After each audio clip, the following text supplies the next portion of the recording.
Hello everyone, papakita ko lang yung account ko kay Funstep at kung paano ka kumita. By the way, ang Funstep ay isang walking activity, so kailangan mong maglakad para makuha mo yung steps. Ang kailangan mo lang naman gawin is merong maraming ways para kumita dito. So unang-una sa check-in, ito araw-araw. Pagka-open mo sa apps, check-in ka. Tapos, any movement naman or kung kahit di lang maglakad or mag-jogging, basta any movement, matitrace na ng ni Funstep na nagmo-move ka, na may dala mo of course yung cellphone mo. So, pag na-reach mo yung 3,000 steps, meron kang makiklaim dito na 2 coins. So, 3 pesos daily ang makukuha mo yan. Free. So, hindi lang yan.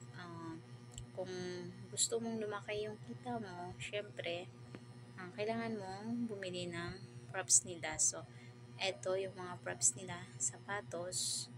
So, ito yung mga prices, tsaka yung mga daily, kung magkano yung halimbawa, ito, bibili ka worth to 80 pesos. So, ang daily mo niyan is 40 pesos sa loob ng 10 days. So, kailangan mo lang dito is 100 steps. So, makikita mo dito sa part na to yung mga sapatos na nabili mo. Papakita ko yung sapatos na nabili ko. Ito, free lang to ito. Yan, free lang yan.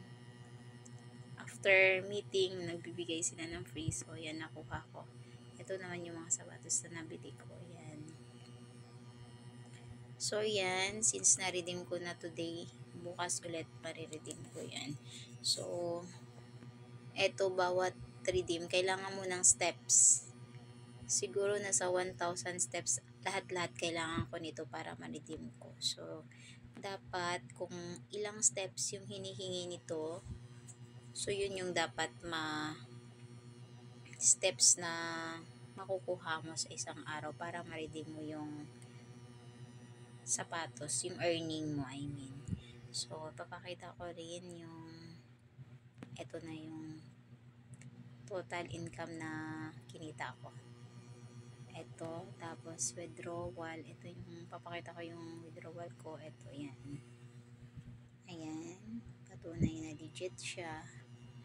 So, 20 daily ako nagwi-withdraw. Ayan. Ayan. So, hindi ko na masyadong scope kasi mahaba pa yan sa baba.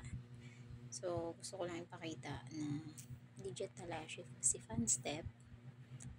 At kung sino man yung gustong mag-try, message mo lang ako at tutulungan kita kung paano i-guide. Thank you for watching. Bye!